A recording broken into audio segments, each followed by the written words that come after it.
Hello everyone, welcome to World's View, a journalism professor's take. I'm Dennis Peng. This is your latest update for Taiwan's top headlines on January 11th, 2025. Today is Judicial Day in Taiwan. This holiday began on January 11th, 1943, when the Republic of China signed equal treaties with the US, UK, and other countries, ending foreign interference in its legal system. To celebrate this, the government made January 11th Judicial Day. But history changed. In 1949, China split into two governments, the People's Republic of China in Beijing and the Republic of China in Taiwan. Both used the legal system to control the people. Since the DPP took power in 2016, Taiwan's judiciary has often been used for political fights. One major event occurred in 2019 when I, along with two professors, Huanxi Lin and He Defen, exposed President Tsai Ing-wen's fake doctorate from the London School of Economics and Political Science. In response, President Tsai used her power to sue us for defamation. I was even prosecuted without a public trial. And while I was overseas, my Taiwan passport was confiscated. A president suing scholars for defamation is rare, even in authoritarian countries, and shocking for a democracy like Taiwan. Since then, the DPP used their judicial power hasn't been stopped. Investigations with political overtones have targeted New Power Party leaders Xu Yongming, former Hsinchu 市长 Mayor Gao Hong'an, former Taipei Mayor Ke Wen-je, and Yilan County Magistrate Lin Zimiao. Today, Taiwan's Judicial Day, two major parties, the Taiwan People's Party and KMT, held large protests near the presidential house. Let's turn the scene to live coverage.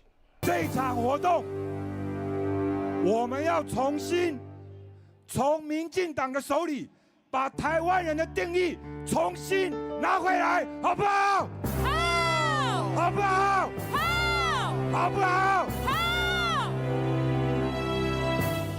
我们要向全世界证明，今天每一个台湾人不是都像赖清德一样，不是都像民进党的支持者一样。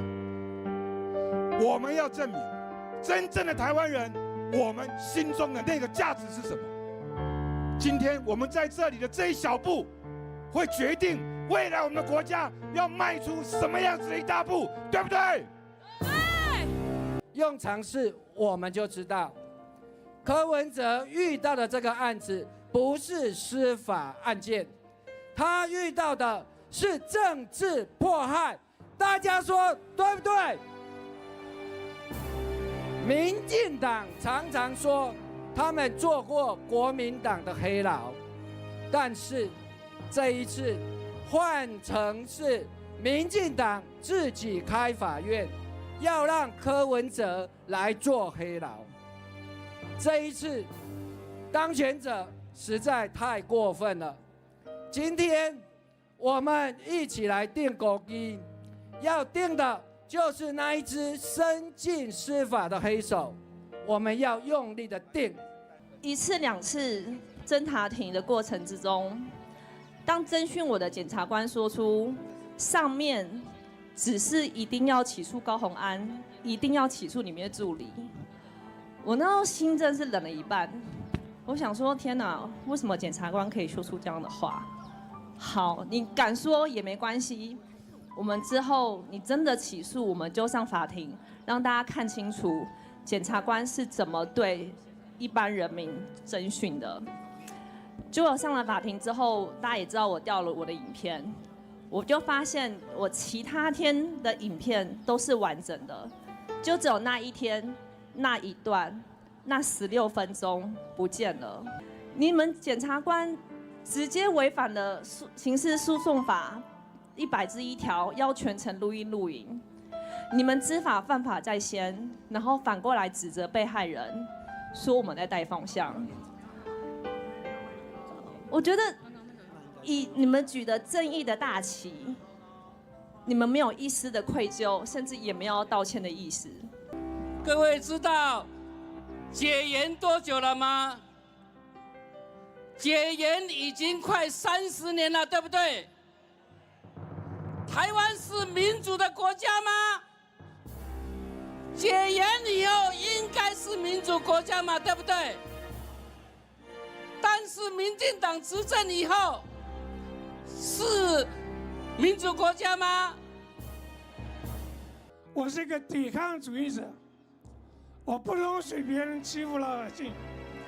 你欺负我们，我们就反抗，干掉你民进党，干掉民进党，干掉民进党。民进党他们看待法律，他从来不认为法律是应该遵守的，他认为法律是拿来操弄就好。我在司法法制委员会常常开会，开到我真的不知道那个是一个幼稚园的班会现场，还是一个国会的现场。他们把每一条议事规则、职权行使法都有自己非常奇怪的解释方式，而且不同的时间，他可以用不同的解释方式。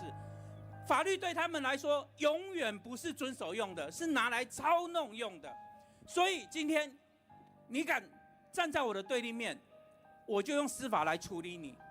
依据刑事诉讼法的规定，264条写得非常清楚，起诉书的内容就是犯罪事实。请问你放了那么多不是犯罪事实的内容在里面，你是干嘛？给这些名嘴当作话题吗？是羞辱他的人格吗？所以我对这个地方一直没有办法忍耐。我觉得我写了20年的起诉书，我没有做这种事情。我跟我非常多的同事讨论过，大家也觉得荒谬。但是这个既然是由我们台北地检署的所谓的树摊专组做出来的东西，敢说什么大黑金、小黑金，有够不要脸。当你摕到权力的时阵，一个领导人若是把司法当作工具，这都不是民主。过去甲咱讲民主是人民做主啊，今仔日甲有法度做主，无法度。今仔民主变做民进党做主，对不对？靠！ That is today's news. Stay tuned, and we will see you tomorrow.